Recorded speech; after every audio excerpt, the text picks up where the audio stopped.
원장님, 네. 혹시 드셔본 적 있으세요? 네, 최근에 제가 그 한정식집에 갔다 왔습니다. 어. 굉장히 맛있게 먹고 왔는데요. 네.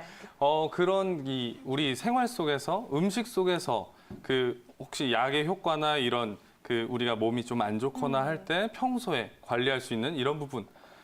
이런 부분에 있어서 옛날부터 하는 말이 있습니다. 약식 동원이라는 말이 있는데요. 네. 약과 음식은 뿌리가 같다. 그런 그 말입니다. 근원이 같기 때문에 우리의 음식 그리고 약, 음식이 제대로 복용을 했을 때는 또 약처럼 되고요. 밥이 보약이라는 말이 있습니다. 이것처럼 과거에 우리 선조들도 왕들도 가장 좀 몸이 그 허약한 부분이 있거나 아니면 과한 부분 이런 부분을 조금 높여지거나 아니면 부드럽게 덜어내기 위해서 음식으로 조절을 많이 했었는데요. 좀 어떤 부분이 또 있냐면 예를 들어서 뭐 내가 기관지가 좀 안 좋거나 할 때는 도라지나 이런 음식들이 같이 반찬으로 올라와 있는 경우도 있고요. 뭐 내가 좀 소변을 잘 못 보고 열이 좀 많다 할 때는 팥죽이나 팥이 올라가는 경우도 종종 볼 수 있습니다. 네, 일단은 약을 밥과 같이 밥이 보약이다라는 이야기와 함께 가볍게 이야기를 풀어주셨는데요. 그렇다면 과연 왕들은 무엇을 먹고 건강을 지켰을지 이 부분을 알아봐야 되잖아요. 그쵸. 아니 근데 오프닝에서 우리 성호 씨가 얘기했듯이 세종대왕 하면 육식파다, 고기를 엄청 좋아했다라고 했는데 그렇죠. 그 점이 세종실록에 기록이 되어 있다고 하더라고요. 그만큼 또 각종 성인병도 많이 좀 알았다 이런 얘기도 그쵸. 있잖아요. 자, 세종대왕 이야기부터 좀 나눠보고 싶은데 과거처럼 현대에도 육식만 찾는 식습관이 몸에 그렇게는 좋지 않다라는 이야기도 있잖아요. 그럼요. 자, 우리 세종대왕의 식습관 어떻게 평가하시나요? 예, 제가 말씀을 네. 좀 드리도록 하면 세종대왕 아까도 말씀해 주셨지만 세종대왕 일단 우리가 뭔가 자녀분들이 많고 맞아요. 그 후궁이 많거나 첩이 많은 분들 의자왕이라고 또 생각할 수 있는데 조선 시대에서는 세종대왕도 좀 손꼽아 볼 수 있습니다.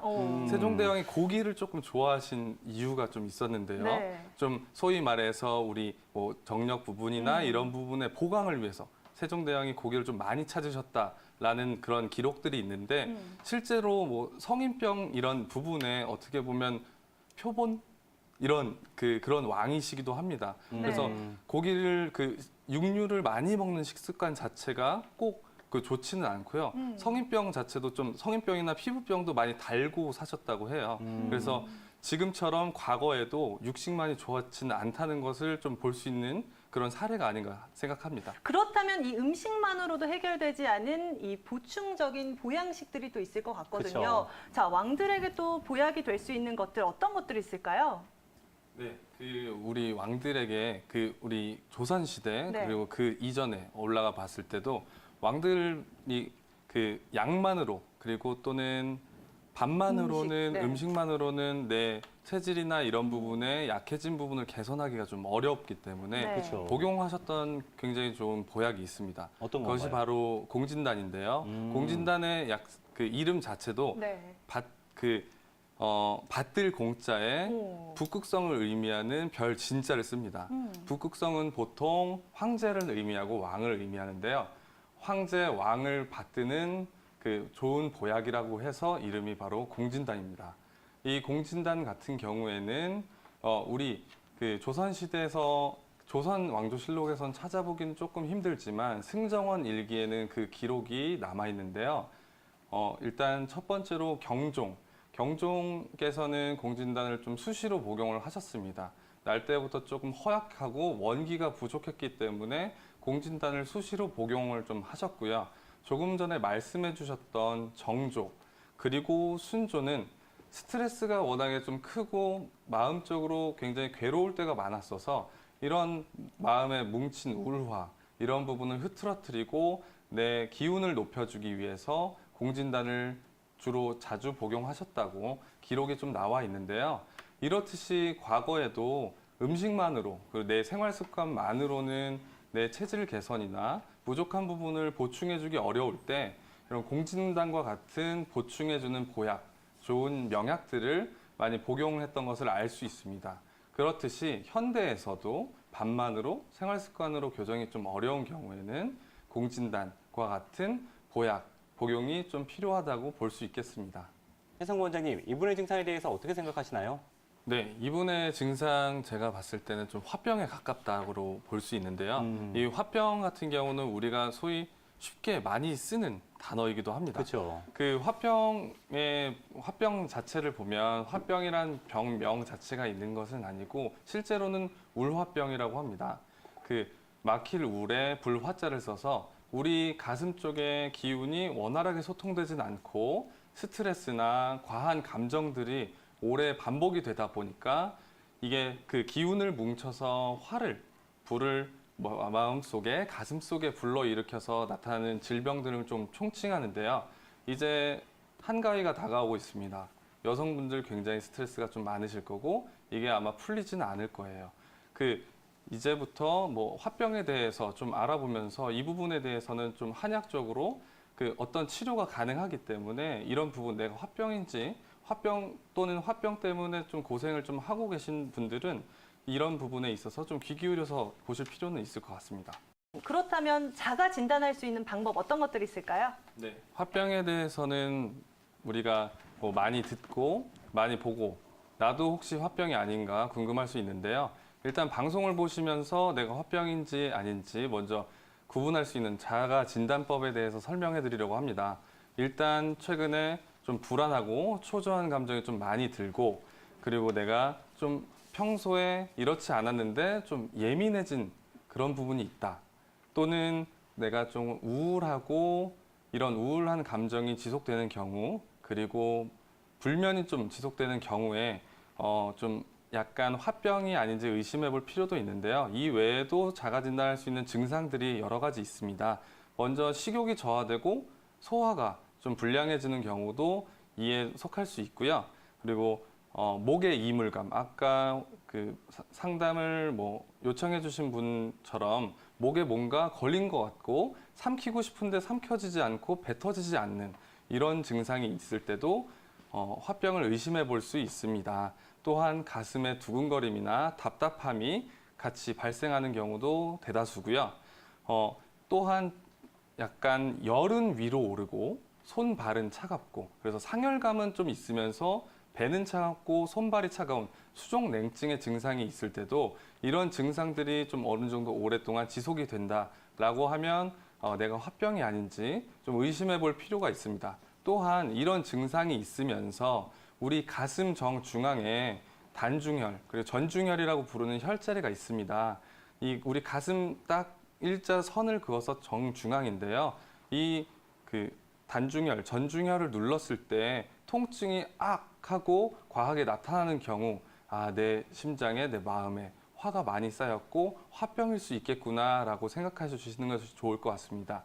만약에 이런 증상들 그리고 전중혈에 압통이 있다면 내가 화병일 수 있으니 가까운 의료기관에 방문하셔서 진료를 받아보시는 게 좋을 것 같습니다. 시청자분께서 평상시에 관리는 어떻게 하는 게 좋을까요?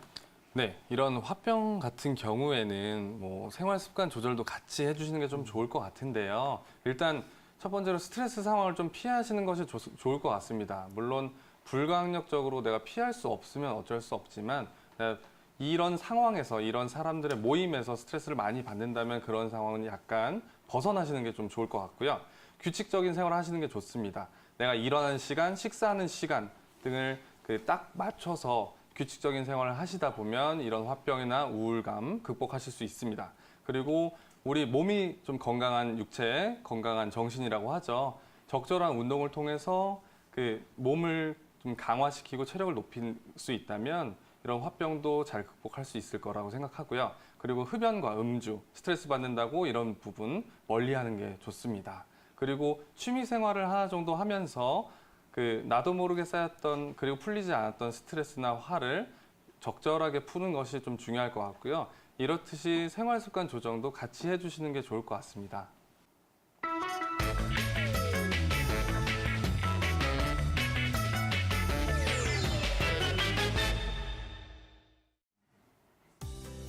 네, 안녕하세요. 언제나 건강한 소식을 전하는 건강 한의사 최성근 원장입니다.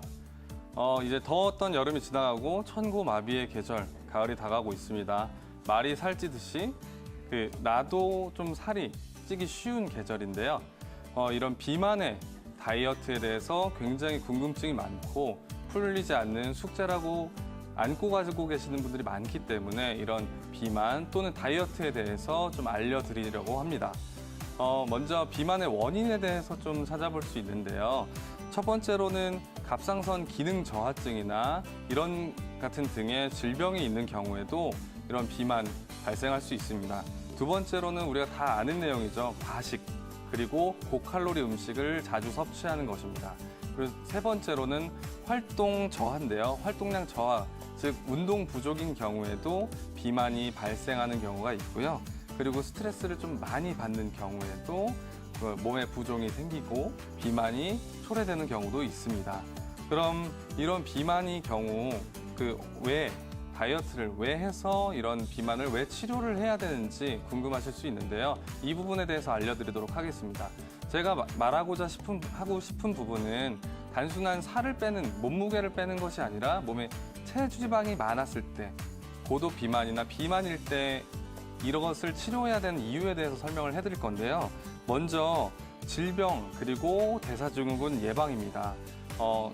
내 체내에 체지방이 좀 과다한 경우에는 여성분들 같은 경우에는 다낭성 난소 증후군이나 남성분들 같은 경우에는 심각하면 발기부전 같은 등의 증상이 나타날 수 있는데요. 이런 부분의 질병의 치료를 위해서도 다이어트, 비만의 치료를 해야 됩니다. 네, 두 번째로는 관절의 질환의 예방인데요. 체지방이 늘어나다 보니까 우리 관절이 못 버티고 굉장한 압력을 받아서 힘들어할 수 있기 때문에 오래오래 우리가 무릎이나 허리, 관절을 잘 쓰기 위해서는 비만이나 다이어트 좀 필수적이라고 볼 수 있습니다. 그리고 건강한 임신을 위해서도 비만은 치료해야 되는 부분인데요. 체지방이 많은 경우 임신이 좀 어려울 수가 있기 때문에 이런 부분 좀 꼭 확인하셔야 될 것 같습니다. 그리고 우리 소아, 성장하는 아이들, 올바른 성장과 발육을 위해서도 비만은 치료를 해야 되는데요. 우리 체지방이 굉장히 많은 소아 비만의 경우에는 성호르몬 분비가 촉진이 돼서 성장 원활하게 되지 않을 수 있습니다. 그리고 마지막으로 자신감을 회복하는 이유에서도 비만 치료는 좀 해야 된다고 봅니다. 그러면 다이어트에 필요한 것, 비만 치료에는 어떤 게 필요하냐 설명을 좀 드릴 건데요. 뭐 다 아는 얘기입니다. 적게 먹고 운동하는 것이 바람직합니다. 하지만 과연 말처럼 내가 적게 먹고 많이 운동을 할 수 있을까? 이 부분이 사실 힘듭니다. 이 부분이 많이 힘들고 실패를 반복하기 때문에 바로 한의원에 내원하셔서 치료를 받으시는 건데요. 그러면은 한의원에 내원하셔서 치료받을 수 있는 한약을 통한 다이어트에 대해서 좀 알아보도록 하겠습니다. 아직도 다이어트를 한약으로 하는가요? 라고 생소하게 생각하시는 분들이 많은데 네, 실제로 굉장히 많이 계십니다. 저희 한의원에도 오늘만 해도 다이어트 환자분들이 꽤 많았었는데요. 이런 다이어트 어떤 한약의 효과를 갖고 있는지 말씀을 드리면 첫 번째로는 식욕 조절이랑 포만감을 좀 유지해 줍니다. 내 소화기를 약하게 해주는 것이 아니라 내 몸에 필요한 성분들을 미리 보충을 해줘서 굳이 먹고 싶지 않게 만들어주고요. 그리고 기력이나 순환 부분을 보강해가지고 체지방 분해도 더 촉진시켜주고 몸을 지치지 않게 해줍니다. 그리고 체지방 분해 또 한약으로 할 수 있는데요. 이거는 우리 몸의 신진대사를 좀 활발하게 해서 이런 체지방 분해를 효과를 좀 볼 수 있고요. 그리고 요요 방지의 효과도 가지고 있습니다. 그리고 이런 부분이 한약이 굉장히 특장점, 다이어트에 있어서 특장점을 가지고 있는 이유가 있는데요. 그것은 바로 내 체질에 맞게 그리고 내가 혹시 가지고 있는 질환을 치료할 수도 있다는 것입니다. 내가 어떤 이유에 의해서 질환에 의해서 비만이 생겼을 경우에 단순한 체지방 감량이 아니라 내 체질의 개선과 더불어서 체지방 감량까지 할 수 있기 때문에 한의원에 내원하셔서 치료받으시는 것이 가장 좋습니다. 그리고 다이어트 시에 주의사항에 대해서 좀 말씀 좀 드릴 건데요. 한창 자라나는 소아나 청소년기의 과도한 다이어트는 오히려 영양 섭취 불균형을 초래해서 키가 안 클 수 있으니까 이 부분은 좀 조심하셔야 될 것 같고요. 그리고 과도한 다이어트도 금물입니다. 특히 산후에 몸이 힘든 상태에서 허해지기 쉬운데 다이어트를 과하게 하시는 분들이 있기 때문에 이런 부분은 좀 피해 주시는 것이 좋고요. 그렇기 때문에 가까운 한의원에 내원하셔서 정확한 진찰을 통해 다이어트 한약을 복용하시는 것이 좋을 것 같습니다. 지금까지 건강한 의사 최성근 원장이었습니다.